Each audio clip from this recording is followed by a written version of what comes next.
I'll kick it off, and I'll talk about multi-tenancy with respect to Argo CD because it's a little bit different than like what you would think about multi-tenancy with Kubernetes, right? Usually, because Argo CD can manage multiple clusters, right? So you kind of have to think of it in terms of a paradigm that you have to go up a bit, but really is multi-tenancy in Argo CD is uh, kind of the whole idea of like you are an Argo CD administrator, or think of an Argo CD administrator, or like you said, a platform engineer, right? Like you have Argo CD, but then you want to delegate some of that control onto either other platform engineers or like release managers or kind of like developers, right? So they can deploy and manage their applications, right? And so I always go back to the story of Intuit and why they built Argo CD, right? Yeah. And for those that I'll do it very briefly, but those that missed like the first episode, you can go back and watch a bigger explanation. But Intuit had the idea. Well, they were very early adopters of Kubernetes, and then they made a strategic move to move everything to Kubernetes, right? And they were very, very early on. So they're like, well, there's really nothing other than, command line running Kubernetes. And like, me, I'm a command line junkie. I love the command line, but no, we're not going to teach our developers all these abstract Kubernetes commands. Like most developers don't want to. Most of their developers just kind of wanted to code, right? And so like they needed to create kind of an ecosystem around Kubernetes, and Argo CD for me is basically the first Kubernetes UI, right? Like it first and best Kubernetes UI, out there. And the idea was like they created it with the idea of they're going to hand this over to their developers to be able to manage their application. So multi-tenancy in Argo CD is essentially, okay, I'm going to have this platform and then allow users to log in and manage their own applications. And so can really, like, from a high level, Argo CD is, from a multi-tenancy standpoint, is managing applications across multiple clusters. Yeah. And we discussed the RBAC, like how Argo CD provides granular management of resources, right? But I guess that's where we're going to talk about more of that and how it works with different Argo CD installation modes. Can you, do you want to go a little bit in detail with the installation modes? We have cluster scoped, we have namespace scoped, right? Yeah, so the default, I'll just say this one, Christian. The default is going to be cluster scoped. It's what I call the admin's view of the world, where you can manage the entire cluster with ease. Namespace scope means that you're going to be deployed within a specific namespace and only maintain resources within that namespace or set of namespaces. Yeah. I was wondering if there are any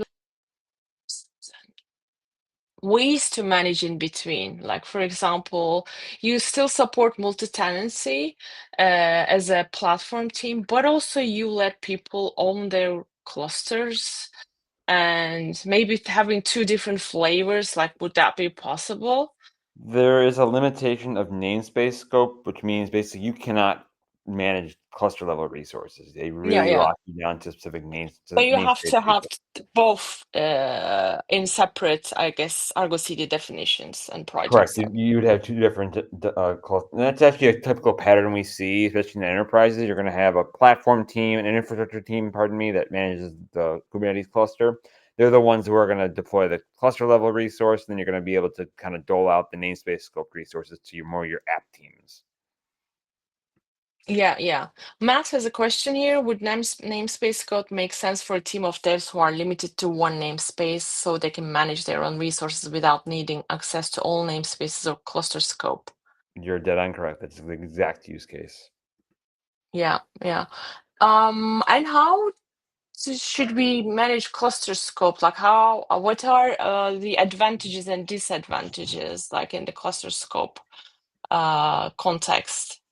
you're uninhibited by any resources that you can manage. Now remember, you still need to grant access to the different Argo CD resources, the service accounts that they run within, to actually manage the clusters themselves. By default, it doesn't actually give access to modify different resources. You have the ability to do so, but you don't by default. Yeah, and I guess it's fair to also remind that, we have to, I guess, consider the hub and spoke design here. Like, we have to keep this in mind, because this is basically like one cluster, and it manages different clusters and in this, Jack has a question. In this context, you have like you can access to clusters and can do everything, basically, right? Jack, please go ahead with your Okay, question. so I have in my work experience, we develop products on Kubernetes and deliver them to customers' Kubernetes clusters. And I've got a few use cases, or the familiar use cases to me are our customers have their own cluster and they give us a namespace. It says, stick yourself in that namespace, make your application work within your namespace. The other customer, that's one case. Another case, there's a whole spectrum of them, all the way up to, it's too hard to manage multiple vendors. Bring your own cluster. Mm-hmm. Yeah. And we manage across vendors with cross-cluster management. And so those are the ones that come to mind. For the question for the authors, is there like a best practice? Is there a most common practice? Or, Jack, you're describing old cases. Here's the new cases. Here's how it's done now. Because I think it all pivots around how Argo is configured. When you talk about bring your own cluster, right? Like, are you talking about you have you have a customer and they have like 3 or 4 Argo CD, 3 or 4 Kubernetes clusters that they want to manage? Is that kind of the use case you're talking about? No, they buy a product from you. I'm a vendor. I'm selling a product. Yeah. And instead of integrating it onto one of their existing clusters, it says, oh yeah, spin up another cluster. Mm-hmm. And so in some cases, it'll be on their premises, spin up another OpenShift, mm-hmm. or spin up another Amazon cloud. Mm-hmm. And so each vendor sort of sits in their own cluster. And then there's cross-cluster management that the vendors don't do. And I'm describing that because that's just personal experience. I don't know what the best practice is or what the most common practice is now, because I imagine it all ends up going through Argo, whatever the best practices are. Are you expecting to have like access to those clusters as the vendor? So are you allowed to just manage their clusters with Argo CD? No. So you'll need to go set up an Argo CD model there, right? In the cases I'm thinking of, our customer manages what software we deliver to them, and they're the ones with the Argo. Mm-hmm. Mm-hmm. Yeah. So anyway, this is a roles-based division of labor, and how Argo manages crossing it. And one of the traditional design patterns was, well, that's what namespaces are for. Yeah. But for our customers' perspective, not all of them, it became too complicated. Each vendor's on a different schedule, different releases, different dependencies. Screw it, get your own cluster. Everyone bring your own cluster. Mm-hmm, mm-hmm. And then they will manage. Okay, so I just in case I'm describing something that sounded familiar to you, I was wondering if there was a best practice or a most common practice now when you're managing vendors delivering things on Kubernetes to customers. Yeah, and I don't know if maybe Andy's worked a lot with things like this, but I think it all comes down to the service account, and what the permissions of the service account has, right? So I think so like my going from like cluster scope and namespace scope, like I always tend to go towards cluster scope, because all these, everything that everyone would want, you can do cluster scope with RBAC. Like there's like unless you're like a managed service provider, like if you're doing like, you know, if you're selling Argo CD as a service or something, namespace-scoped works, because what you do is you set up a namespace, you install Argo CD there, and then you hand that over to the team, and then in that turn, that team adds clusters and they manage their cluster. That would be like a use case for namespace-scoped, right? For me, like would be like a very perfect way. I mean, we see this a lot with just like app teams in a large organization. Yeah, we try to limit their use of really touching cluster scoped resources whatsoever, and that provides a nice boundary. You do have some more elevated, you know, like DevOps teams that are kind of in that middle area between the infrastructure team that owns the cluster and then your typical app teams. That's where you might be able to go down with the model that Christian's talking about, where you give them cluster scope, but then use the RBAC not only within Kubernetes but also within Argo CD. Yeah, one of the noted. Thank you for the comments. Noted. Thank you. So Thanks, one of the Jack. things you asked about, like one of the drawbacks about cluster scope, like one of the things people need to remember about Argo CD is that it has its own RBAC system independent from Kubernetes. So that always trips up people, right? They, you know, you basically, the model of Argo CD is you install Argo CD, you give the service account cluster admin, and then from there, you don't touch Kubernetes again. You basically do everything through RBAC on Argo CD. That's the idea. That's kind of like one of the things that you need to think about. This is in contrast to things like Flux, to where Flux uses the Kubernetes RBAC model. Basically, it kind of uses that. OpenShift, I think, took the same approach, where it's like, okay, it's based on the Kubernetes, you know, RBAC multi-tenancy system. Argo has its own. Like basically, the idea was I'm going to give it cluster admin, and then no one touch Kubernetes again, because you're going to do everything through Argo CD. That's kind of the paradigm you have to think about, right? Good or bad, however you want to see it. Like it's going to depend on your individual use case. But that's like something to take into consideration when thinking about multi-tenancy. Yeah. Also, while we're at it, I was wondering if you know, there is a way, like how do you handle the namespace sprawl in a large organization? Like if you will have really complex clusters, right? So is there a way to reduce, or are there signals to follow in Argo CD setups that, okay, this is getting too complex, maybe we should try the cluster scope model or something? Yeah, there is the idea of, so I mean, there's a lot of great articles written about like, hey, I have a single Argo CD instance, but then I think I want to be able to like I want to have it namespace scoped, right? But then like, you're managing, let's say you're managing like 100 teams, right? Like, are you going to have 100 namespaces and 100 installations of Argo CD? Whose responsibility of Argo CD is that, right? Like Sebi, you can think like as a platform engineer, you're managing, hundreds of teams. Like at some point, like developers, like, whose responsibility if like one Argo CD system gets broken, or there's like a runaway process, or like is that yours, or is that like, there's a level of demarcation, right? Like, so level of demarcation, I think is it's gonna have, I think, is your guiding light, right? Like what is my level of demarcation responsibilities, right? Like are you gonna have, like you said, namespace sprawl? I don't think anyone thinks it's a good idea to have 100 installations of Argo CD on one cluster. I unless like you're a managed service provider, like it makes sense. Like, they say if you have like 4 or 5 teams and they're semi-independent, like great, right? Like that model may work, right? In other cases it may not work. In other cases, I see people using Argo CD to manage Argo CD. That's like a lot of problems there. There is a project by Red Hat that is called Argo CD Agent, right? That kind of tries to solve for a lot of this.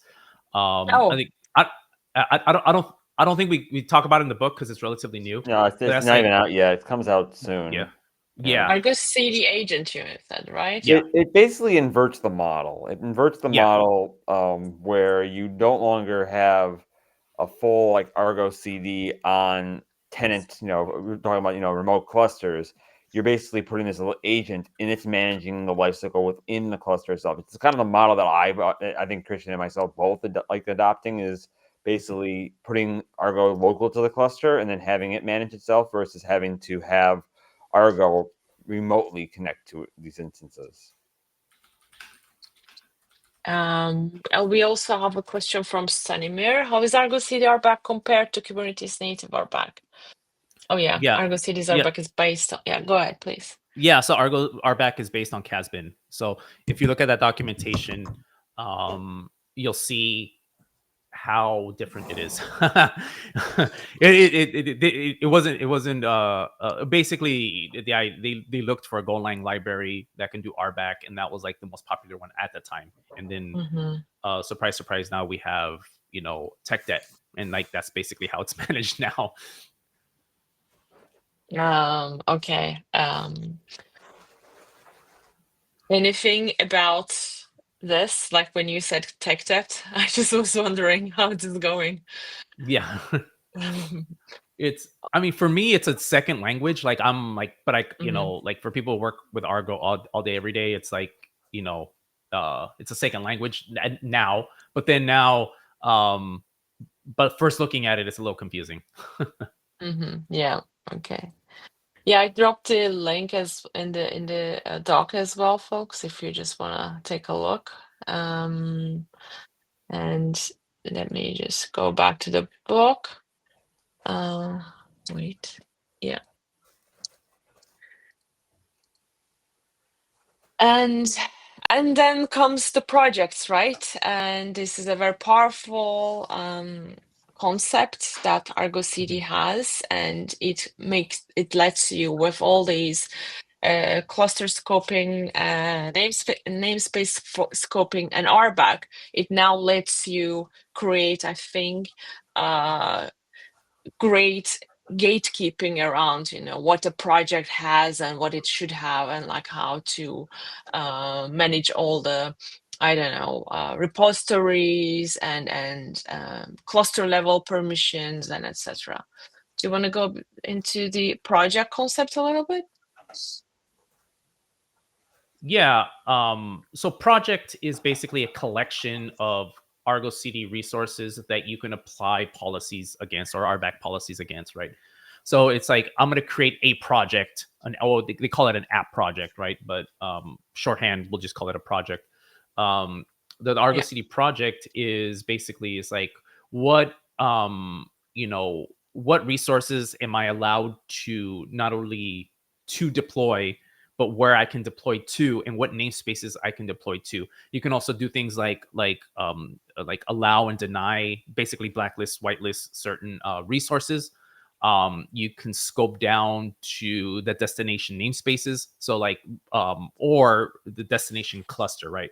So so Matt, to answer your question, like if you have a cluster scoped, like instead of doing a namespace scope, like you have a cluster scope, you can say, all right, whoever, this team can only deploy to this cluster, to this specific namespace, and to these specific GVKs, right? Like you can actually, and this source repos, like you can like actually get like really, really restrictive down to where what you can deploy to, right? And it's basically a unit of RBAC. Yeah, I don't know if Andy, if you want to add anything to that. I think. Do you mind if I ask a quick follow-up about that? Sure. Yeah. So when I asked that question, I was imagining myself kind of playing the ops role. It's like, where do I install Argo? Do I do one install at the cluster scope, or do I install one in each namespace for each team? But from what you're talking about right now, it sounds more like where each team is allowed to deploy to.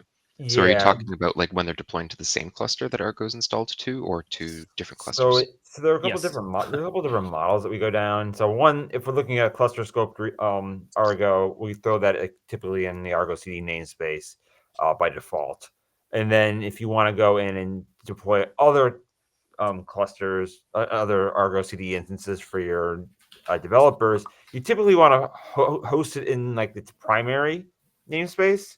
And then depending on, because remember, you can manage different namespaces in the same cluster. You can also manage different namespaces in the other on remote clusters if you want to, depending on how you want to handle it.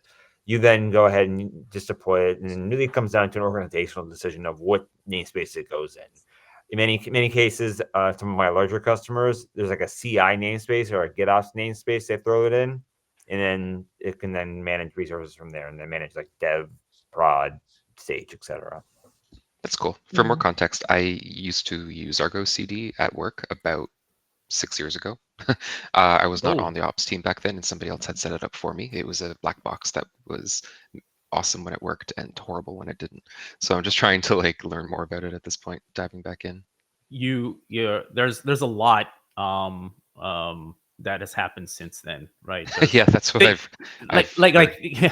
things like apps in any namespace, sync windows, sync delegation. There's like a lot that has gone.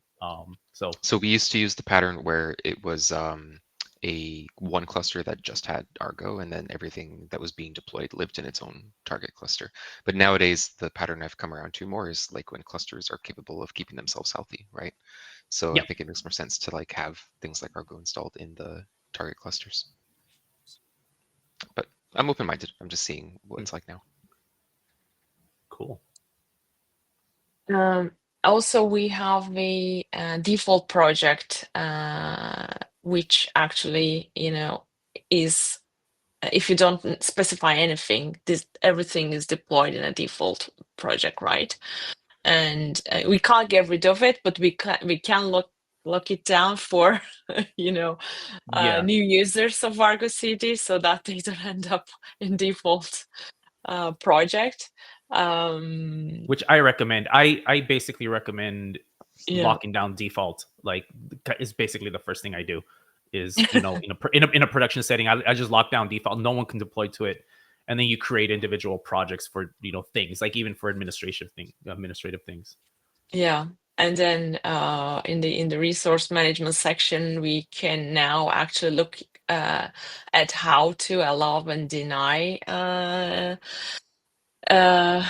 as you said, like repositories, destinations, namespaces, and all that, right? So I think there's an order of things should appear in this, and the first one gets the precedence. So you have to start with denies, as far as I understand from this book. And for deny, you need to put an exclamation mark in front of the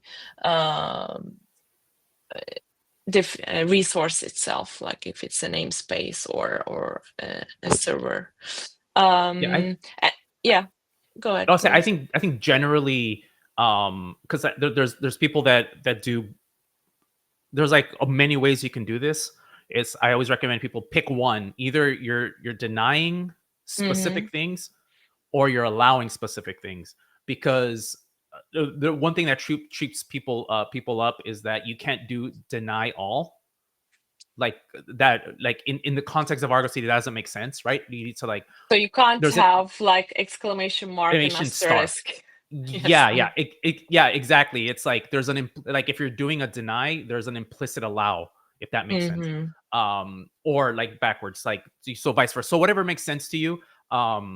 I say stick with one, because once you start mixing and matching it, like it becomes one, complex, and two, you get weird behaviors that you didn't expect, right? So like, anyways, like there's a lot in the book that goes there, but I always recommend sticking with one. Either like stick with an implicit allow or an implicit deny. Yeah. I wonder if there's anything in the UI to be able to view this, or like see, what you're allowing, what you're denying. Something to make it easier for teams who actually don't have any control in this, but just only has view access. Yeah, you'll have in the UI you'll have a message that says you're not allowed to blah blah blah, right? So there's nothing in the UI that tells you what, like, here's the list of things you can deploy. It's just when there's an error, it'll bubble up saying you're not allowed, because of policy, you're not allowed to deploy, I don't know, this specific CRD, for example. Yeah. And what is the namespace resource blacklist property? I haven't used this actually. So yeah, so there's like in Kubernetes, there's namespace resources and cluster resources.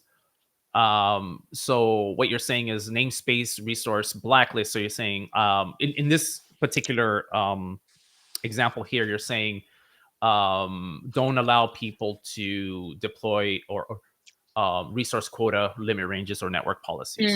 So that's but those are namespace scoped ones, and then there is a cluster resource. So it's basically like when you do Kubernetes API dash resources, right? Like you see those, you see that are either namespace or they're cluster scoped. So yeah, okay, yeah. Like for example, a deployment is a namespace cluster resource. Yeah. Yeah, it gets a bit, I guess, complicated. Like, you can use both approaches, but yeah, as you said, I think sticking to one would be much easier, I guess. Yeah, where you can, please, stick to one, right? You can go back and forth between project to project, but within the same project, like just going back and forth is a little weird. I mean, you know, for me, it can get confusing. Yeah. Yeah, for example, there's a good example here that, role dev permission, if we just want to give the ability to view and sync, which is a very common use case in a single Argo CD project, we can just use roles and like define policies one by one. So in the price list app, which will appear in the examples later, we can do it like get and sync are all allowed in the price list, basically, but nothing else like the cluster level resources would be able to, or like any CRDs would be able to be changed by developer role here. Yeah, and the syntax is a little weird. I like to call out, like, if you're coming from chapter 6, where we go into RBAC. The RBAC, like the global RBAC, is different than when you're doing the syntax is different than when you're doing it from within a project. Because in like if you scroll down, if you see like there, you say role developers, so P for policy is like role : developers, but like if you're doing in a project, you have to use the project keyword, so project : the project name : role : the role name. So like it's a little different, but the idea is the same, right? So there's syntactically it's a little different, but the idea is the same. Yeah. And let me go back, and yes, now we have a GitOps dashboard use case here. Can you explain a little bit about what we are trying to achieve in this example? I think it's a good project to test, to be honest. I haven't had the chance to run this example at all, but I had done the past ones. Maybe I'll get there, hopefully. Yeah, it's kind of the idea of like the read-only dashboard, right? You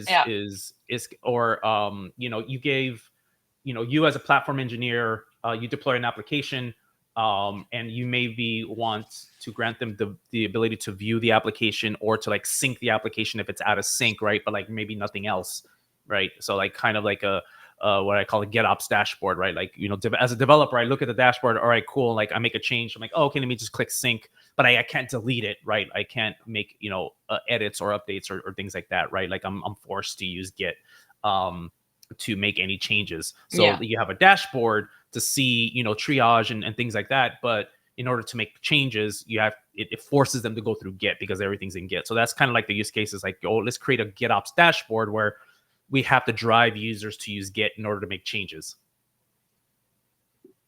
Yeah, and when you said deploy an application, I mean, as a platform engineer, I wouldn't necessarily like to touch the applications at all. I just would probably like to create the project box and leave and disappear in the background and just let people to just do whatever till they break the cluster, obviously. But yeah, is this a little bit different than this model? Like you deploy something and just give them access to the dashboard and just they try to manage it through GitOps?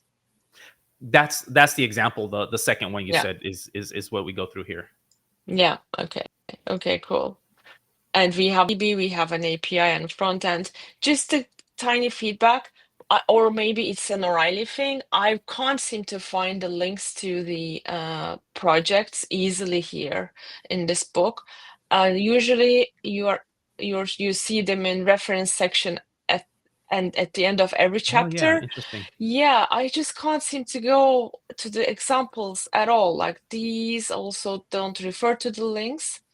But yeah, maybe it's something related to O'Reilly. I don't know. Yeah, they put it, I think, in the preference, like the link, and then from then on, you just have to know. I think. Yeah. I think it's like in like either chapter 1 or like in the preference. I think. I've had it in the first few chapters. Then as it somehow disappeared, but it's usually quite helpful to be able to jump into the Git the repository and go back. But that's more like what I do. And once you have the setup of this dashboard, you'll be able to actually log in to your Argo CD instance and just play with. Let's see. I can't also see these images, but it's okay. Your apps. And then you can test then what permissions you have and what you can do or you can't do, basically. And I was wondering, this is a short chapter and we actually have a lot of time. I was wondering if there's any upcoming feature or like feature requests or upcoming changes to make multi-tenancy easier in Argo or anything that we might be looking for related to this. Yeah, I think we cover it in further chapters. I think application in any namespace was something that was contributed by Red Hat, where it makes basically like, because right now, well, like the default model is like you add the application resources can only be added in the Argo CD namespace, and as a platform engineer or like as an administrator, you don't necessarily want that, right? You want like a little bit more tighter control. There's like that.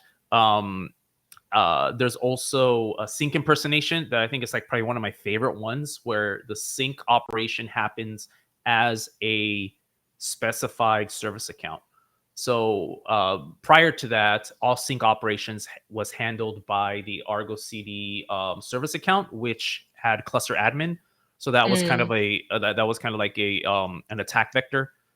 So we added, and this is available now. Sync impersonation. I think we cover it in the book as well, where you can do sync operations based on the service account, right? So the service account actually does a sync operation and not the Argo CD service account. One thing that Michael Crenshaw, who's the Argo CD lead at Intuit, wants to do is he wants to change the RBAC model to use the Kubernetes RBAC model, one. Right. And two, anytime someone creates an app project, it creates a corresponding namespace. And that's cool. And so to have a little tighter control, tighter integration with Kubernetes, I think that's I don't know if there's anything coming from Red Hat, Andrew, that I haven't mentioned that we've been working on multi-tenancy. I don't think we have anything in the pipe, at least. Do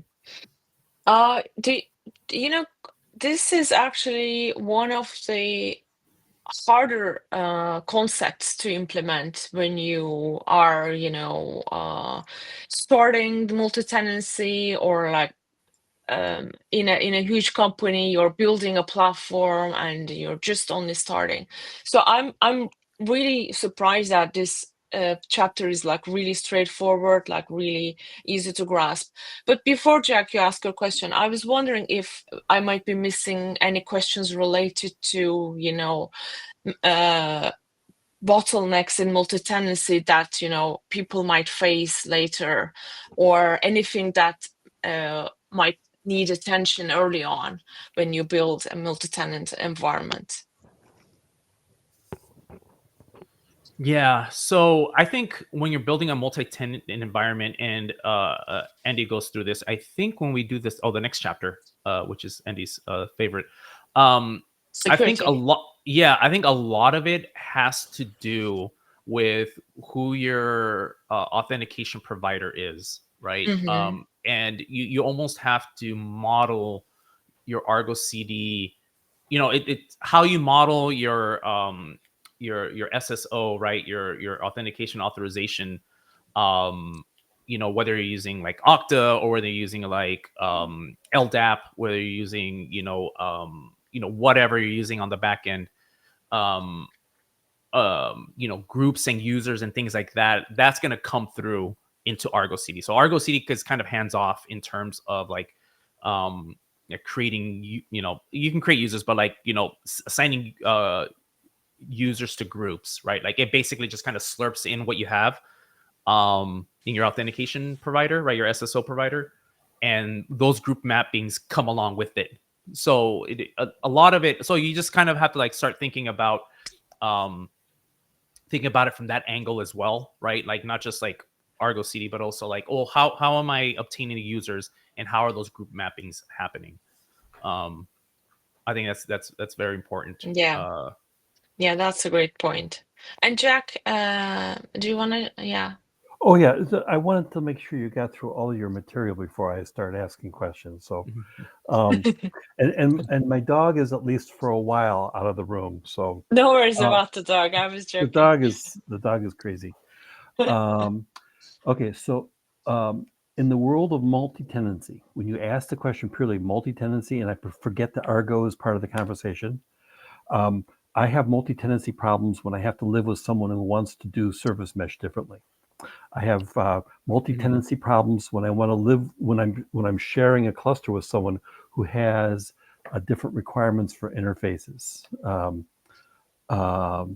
There's a number of underlying things that make multi-tenancy difficult if you have two applications that just simply want to use different networking.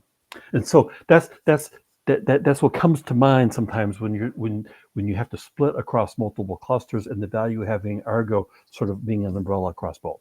So I just wanted to point out, because I've had to live that. The other one was, and this is really for the end of the call, not the beginning. A number of me and my colleagues were using Claude Code, and does Claude Code know how to play with Argo? And Claude Code knows how to play with GitOps. Claude Code knows how to play with lots of things. Have you bumped into anyone having Claude Code requirements with Argo? I have. There is not with Claude Code per se, but there are MCP servers that handle Argo CD, right? So there is there's an MPC server that you could plug in from Acuity. They have an MCP server that you can use to plug in to Argo CD. Gerald from Red Hat has he's going to donate it to the Argo CD project, where it's a chat bot essentially that uses I think it uses Llama on the back end, or Llama on the back end, not Lightspeed. Llama, but, yeah. But yeah, so there's certain ways, and I think you can plug a Claude into the MCP server there. Yeah. Okay, so I'm not a Claude Code expert. I'm just a user, and so now let me poke into that dimension. That makes sense. Okay. Yeah, that's a because, great tip. Yeah. Oh no, you can go crazy with Cloud Code. If you ask Cloud Code directly, go, what's Argo CD? Is that the right one, Christian? Acuity, you said, right? Yeah. Okay, cool. No, and there's I'll one research for Cloud. Yeah, there's one for Cloud Desktop as well if you want to plug it in. Yeah. Okay. Lovely. Thank you. And share the stuff. Any other questions, folks? I might have been missing somewhere. We discussed possible bottlenecks or like future considerations as well in the multi-tenant world. Obviously, we're going to the security chapter next week, and as you can see, I haven't read that one yet. So let's see, and then I guess I think it's a fair order to have applications at scale afterwards. Yeah. All right. The first time ever. I guess I'm gonna close the book club earlier than usual and congratulations.